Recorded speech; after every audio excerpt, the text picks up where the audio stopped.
I've had a few requests lately to share the lists that I am presently running for Kruleboyz, so I thought I would just make a quick little video detailing 4 different lists that I play depending on contexts. So first let's have a look. So I'm using Worst Scroll Builder to build these lists. So this is my default Kruleboyz list. If someone's like, hey, do you want to come down to the store and come play a game? Or, if I was, just playing for fun with my wife or some friends or something, I would probably bring this list. It's not following any of the seasonal rules, right? So it's just like a plain, regular, old school default list. So we are playing Grin Blades, of course, with our WoW grand strategy. This is just such an easy grand strategy, given our general is a Vulture. So if it really comes down to grand strategies, I might just be able to run this Vulture, the 20 inches to the other side of the map without really any trouble. And our Triumph is inspired. I don't really know why we'd go with any other one. Getting +1 to wound on our WoW turn is super good. So let's have a look. So our general is a Kiloboss on Vulture. Kiloboss on Vulture with the command trait Super Sneaky and the mount trait Fasten. I pretty much do this every single time. Super Sneaky is great, and I'll tell you exactly how I use that as we get further down this list. Fasten, of course, setting up our WoW turn. I pretty much use this exact thing every single time. Snatcher Boss and Sludge Raker Beast. So here I took an artifact, Arcane Tome. I get to choose an additional enhancement because I take the battalion. I can't remember what. For some reason, I always mix up Warlord and Battle Regiment. So because I take the Warlord battalion, I get an extra enhancement. So in this list, this is where I took the extra enhancement. There are some other options as well. You could take Mork's Eye Pebble and get that 5-up ward once per shooting phase. There's lots of stuff in the meta right now that's going to get inside of that 12-inch range and still be able to shoot. So if you wanted to replace that, that sounds good as well. Another good option for extra enhancements is another round of spells. I mean, why not take all 4 really strong spells from our lore, and then no matter what you're up against, you'll hopefully have something that will be able to deal with it. And the reason that the Arcane Tome is the second artifact of power is because I take my first artifact power on a Breakaboss on Mire Brute Troggoth. I take his Vial of Manticore Venom. This is because I want to put it on his Ironbound clubs. Because I have like a really sneaky way of playing this game, or of using Super Sneaky. I'll detail it here in a second. But with the +1 to wound for Ironbound clubs, it brings the attack profile to a 3-up, 2-up, 2 damage, 2 rend and 3 damage. So with all-out attack, you're looking at 2, 2, 2, 3, and with as many as 10 attacks, usually between 6 and 10. I mean, that's just a lot of damage, right? 3, 3, 2, 3 attack profile is amazing. So what I like to do with my Breakaboss, and I do this mostly because it's fun, but right, and because if you can, I mean, it's kind of a gotcha. But if your opponent doesn't see it coming or doesn't know that this is going to happen, this is such a crazy trick. What you do is you use Super Sneaky to put your Breakaboss 9 inches away from something in your opponent's army that you want to die. This could be like a backline hero or some archers or like a big monster. It doesn't really matter. And then so you place them 9 inches away, and then if you get to choose who goes first, right? This is only if you're going first. If your opponent is going first, I would probably Super Sneaky like some Hobgrots out on the map or something, right, to be annoying. But if because you get to choose your Super Sneaky target after you decide who gets to go first. So if I'm going first, I'll take the Breakaboss, stick it 9 inches away from something I want to kill, and then it's my turn. I move him up. I have to be careful about redeployments, right? But after that, it's like, you're looking at a very short charge into something, and that thing is definitely gonna die, right? Like, it almost doesn't matter what it is. If you can get 10 attacks, you're looking at 30 potential damage. 30 potential damage with a 2, 2, 2, 3 attack profile. Like, if it doesn't have a good save or big wards, like, you're gonna just smash whatever it is. So if you can trade your 180 points for something that has more value or is going to be a thorn in your side, like, it's so demoralizing for your opponent when they haven't even had a chance to do anything yet. They haven't cast their buffs yet. They haven't moved anything yet. And you're like, oh, like that thing that you really wanted to keep alive is gone. And then you still have this Break-a-Boss in their backline, which they can usually deal with no problem, but it's still like, you know, they still have to spend their time moving to it, charging it, shooting it. And you're like, well, I've already got my value. So now it's just more value. Now you're just taking time, and it's causing disorder in your army, and you're not moving into the map the way that you want to. Like, it's a great little trick. I absolutely love it. So, and I just think it's really fun. Like, when I do get it off, it's great. The only trouble is how many drops we have in this army, but we'll get to that when we get to the end. Kill a boss on Great Gnashtooth. This is another good WoD piece, nice and fast. All part of the plan is good, right? Keep them close to the Gutrippaz. It's great. 2 Swamp Call Shamans with Potgrots. In this list, I'm running 1 Choking Mist and 1 Da Black Pit. Choking Mist, I think, is your best spell. I would always take a Choking Mist. Da Black Pit is good against heavily armored targets and big squads. I play a lot of Stormcast in my meta, so Da Black Pit is good against them. But, you know, this second spell could be another Choking Mist. I've done that before. Or, you know, a Nasty Hex. Like, whatever it is that you need in your meta is absolutely fine, of course. And then we got our 2 mandatory squads of Gutrippaz. I haven't really played any Kruleboyz games since the latest patch came out. I'll have to put that on the table soon. Right now I'm playing Thunder Lizards with my wife, so I'll have to finish up that game. But I'm hoping that the Gutrippaz are going to be way better.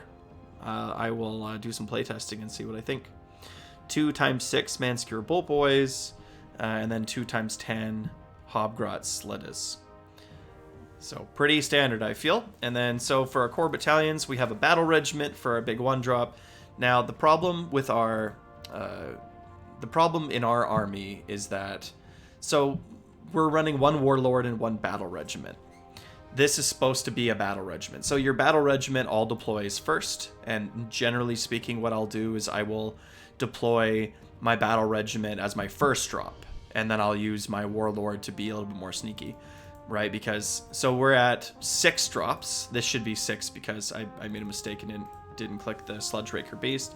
So the Sludge Raker goes down first, and then after that I put down my Bolt Boys to their left and right, and then I put the Gutrippaz out in front of them, and I'll put this unit of Hobgrot Slidas somewhere on the, like, I'll put them sort of right out in front maybe, or off to the side, or defending a flank, or something like that, maybe way off to the side to run up and grab an objective. But if I'm gonna pick a unit of Hobgrots off the table and put them somewhere else using Super Sneaky, it'll be this unit here. So it doesn't matter too much where you place them if you know you're gonna pick them up. And then after that, with Warlord, I have my 2 Swamp Call Shamans in the Warlord battalion so that I can maybe position them a little bit further forward or a little bit further back, depending on where my enemy has placed their wizards, so I'm within unbind range, or so that I'm not within unbind range, depending on who's going first. And then my Break-a-Boss is like I said, like I often will use Super Sneaky, so I'll put them off to the side, and then my Vulture will often be put down last. Like my Break-a-Boss and my Troggoth are often being deployed last, depending on what my opponent is doing. But the real problem that we have in our army is, so in Warlord you need to have one leader. So the leader can just be any hero, I guess. I don't think it has to be the general per se. No, it doesn't have to be the general, but it does have to be a hero. And then the sub commanders so you need 2 sub commanders in Warlord, and they need to have wounds of 10 or less. So this guy doesn't have wounds of 10 or less. He doesn't have wounds of 10 or less. He doesn't have wounds of 10 or less. The Gnashtooth, if I remember correctly, I'll just do a quick double check. He does have 10 wounds or less. He does have 10 wounds. So he can be Oh no, it has to have a wounds characteristic of less than 10 wounds. So he doesn't count either. So all 4 of these guys can't be sub-commanders, which means both of the Swamp Kala Shamans have to go into a Warlord battalion. So it's going to increase the number of drops that our army has. But it's just so good. Like, taking Warlord is so good. That extra command point on your WA turn is great. I absolutely love it. And then, you know, and then the rest of our units are going to be a mix between Battle Regiment, mostly Battle Regiment, and then some Warlord, because we need one troop unit to fill out the Warlord battalion. So that's it. We're at 1960 points. So probably going to get the Triumph. We're at 6 drops. So there's a decent chance that we get to pick who goes first. I usually do with the players that I play against, but it might not be the case for you. So I do like to choose because I like to throw Breakaboss. Like, it's just so fun. I just love doing it so much. It's great. Another thing you can do if you really want to lean into the Breakaboss is you can take the Fasten mount trait and you can stick it on the Breakaboss. It's harder to set up your WA, right? But I mean, you can still do it. You could get Sneaky Miasma as a spell if you are super concerned. But what the Fasten does on the Breakaboss is it means your opponent can't redeploy. You're like, oh, I super sneaky over here. Great, my turn. I'm going to use my Fasten, move him up to 3 inches. I'm going to guarantee my charge, no chance of redeploy. You know, Vial of Mana Corvette him, yank on that chain, and just blow up the thing. Like, it's just so scary. Especially because they haven't got their buffs up yet. It's great. Okay, second list. So we're still... Kruleboyz, obviously, we're in Gur, Grand Sir Jiwa, Triumph Inspired, same as before, but this time we're going to play a big Yellas list. So here's the Killaboss and Corpse Ripavulcha, same as before. Snatchaboss on Sludge Raker Beast. I'm using Mork's Eye Pebble here because we're not invisible outside of 12, which means our units are way more susceptible to being shot. So Mork's Eye Pebble is going to keep all of our Bolt Boys safe for that one turn where we really need to keep them safe. Oh, I didn't pick spells here. Oops. So, I mean, but the spells are going to be the same as before, right? Like Choking Mist to Black Pit, or Choking Mist plus whatever other spell you need. In this list, I also went with Skragrott the Loon King, because he's just really strong, even with his points increase. I think his points went up to 210, so I don't think that he actually fits in this list anymore. No, he doesn't fit in this list anymore. I think he went up to 210. But he doesn't fit in this list anymore. So instead of Skragrott the Loon King, I would take him out, and I would instead... You could go with... you have 170 points, I think, to work with. Where is it? Yeah, so you have 170 points to work with. So you can't quite get a Breakaboss, but you can definitely get a Gnash Tooth in there. So I would probably just replace Skragrott with a Gnash Tooth, so I have 3... whatchamacallit, WA pieces. With our Bolt Boys, now we have 3x6 Man Skewer Bolt Boys. Yeah, you know what? I probably wouldn't even go with a Gnash Tooth. I'd probably go with 2 more units of Hobgrots. I'd go with 2 more units of Hobgrots. So we would have 3x6 Man Skewer Bolt Boys and 3x10 Hobgrot Sleddas and 2x3 Rotgut Troggoths. So in this big Yellas list, what we're really trying to do is we have a lot of bodies on the table now with all of our Hobgrots, and our Rotguts are going to be our real big screens between our archers and the things that wish to do them harm. They're great. They're gonna stand there, and they're gonna really take a lot of heat. So that's really great. This so this Galatian Sharpshooters is wrong, because I have a list for big Yellers for season 2, but it would basically be the same as before, right? I'm gonna run a battle regiment and a warlord and try to get my drops as few as possible. Here it looks like I have 5, but yeah, so it's the Galatian Sharpshooters is here, but I didn't actually apply it to any of the units. They're all in a battle regiment or in a warlord. Yeah, but that's pretty great. Too bad Loon King's more expensive now. He definitely should be more expensive now, but you can easily just replace the points in this list with 2 more units of Hobgrots, and then you'll still be at 1990 points. Third list here is Grin Blades, back in Gurwa inspired, same as before, but this list is going to be for season 2 rules specifically. So the things that are going to change Instead, we have instead of a Nashtooth, we have a Murknob with a Belchabana. And he has aspect of the champion Tunnel Master. Now, this is pretty standard in almost every list that I see, and the reason that he is so good, it's not even that he's so good necessarily, but you need him for battle tactics. Specifically, you need him for cunning maneuvers. So, the way that the 8 battle tactics in the new season, I mentally break them into 2. There's 4 of them that don't require Galatian champions, and there's 4 of them that do require Galatian champions. In our army, the only Galatian champions that we really want to run are Swamp Kala Shamans. But they're going to stay back. They're going to be, we want to keep them super safe. They provide a lot of value. We don't want to be running them out a lot around the map. So if you look at the 4 battle tactics that do require Galatian champions, we have a Matter of Honor. So you pick a Galatian champion, on the battlefield. You complete this battle tactic if that unit is destroyed during this turn by an attack made by a friendly Galatian champion. Right? So you're like, I see your Galatian champion, I'm going to kill you with my Galatian champion. Swamp Kala Shamans are not going to do that. Even a Murknob is going to have a hard time doing that. The second battle tactic, Lead the Assault. You complete this battle tactic if at least 2 of the objectives you control are in enemy territory and are each contested by a friendly Galatian champion. We're never going to accomplish this. We're not going to accomplish this. We are not going to have 2 of Galatian champions on the opposite side of the table. It's just not going to happen. United Offense. Pick 1 objective controlled by your opponent. You complete this battle tactic if you control that objective, and 2 or more friendly Galatian champions are contesting that objective at the end of this turn. So it has to be an objective controlled by your opponent, and then you have to have 2 Galatian champions contesting it. Unless they're doing it in your territory, unless they're doing it right under your feet, your Swamp Kala Shamans are not going to be super helpful there. So again, we're not gonna get this one. Yeah, but Cutting Maneuver we can definitely get. So pick 1 friendly Galatian champion on the battlefield that is more than 3 inches from all enemy units.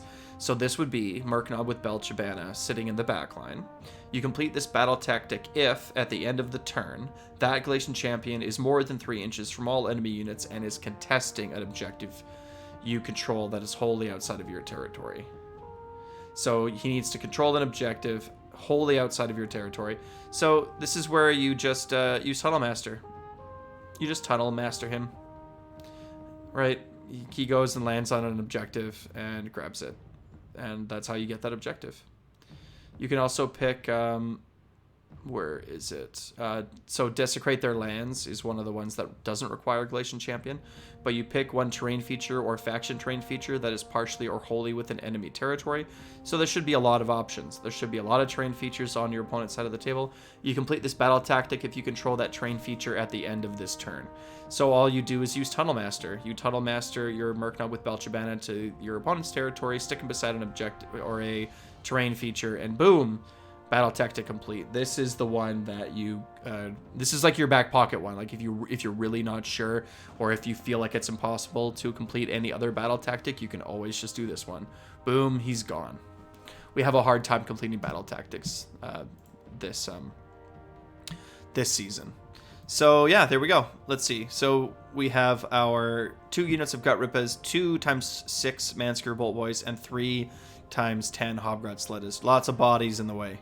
Lots of bodies in the way. Hey, look, they're all in different battalions. We do use Galatian sharpshooters for the Bolt Boys because we want to be able to pick off any targets. Like, we have good shooters, and I don't like to not be able to shoot the targets that I want. So I tend to go for Galatian sharpshooters. I think it's good in our army.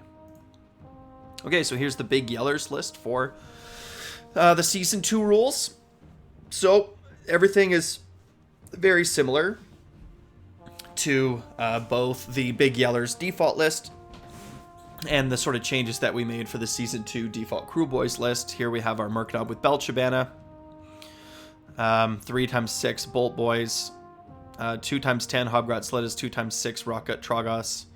Right, we're not in the other default in the other list. We were running Scragrot, and then instead of Scragrot, we were running more. Yeah, I mean, with 170 points, it's kind of an odd number because it's too few for a Break Boss, and it feels like it's too many for a Nashtooth. But I mean, there's some wiggle room in there. You could go with, let's say, one more unit of Hobgrots. Yeah, I mean, there's some room in there. You could also play around with some endless spells, although I'm not really a huge fan of endless spells in our army, just because we can't get any of our wizards really pushing aggressively. I guess we could put it on that's something you could mess around with, I guess, if you wanted to include some endless spells in your list. You might want to take Arcane Tome and stick it on a Vulture, and then the Vulture can fly up, cast a spell, and then if you need to move them back for a WAD turn, you have your your Fasten. So anyway, so we have a Mercanob on Belchabana. Yeah, and then the rock. I like to play this where either the Hobgrots are in front of the Rock Guts, right? They're standing in front of the Rock Guts, or they're sort of guarding a flank, and the Rock Guts are taking the brunt in the center. But either way is good. And again, same deal. Galatian Sharpshooters. So these are sort of 4 lists that I generally tend to run. You'll notice that none of them involve a lot of Gutrippaz. I might change my mind on that. We'll see. I still need to do some more testing. So I guess that's my question for you today is, do you run a list that runs like a reinforced unit of Gutrippaz? How has it been since the rules update that we got recently? Please let me know in the comments below. But until the next one, like, subscribe, and wah.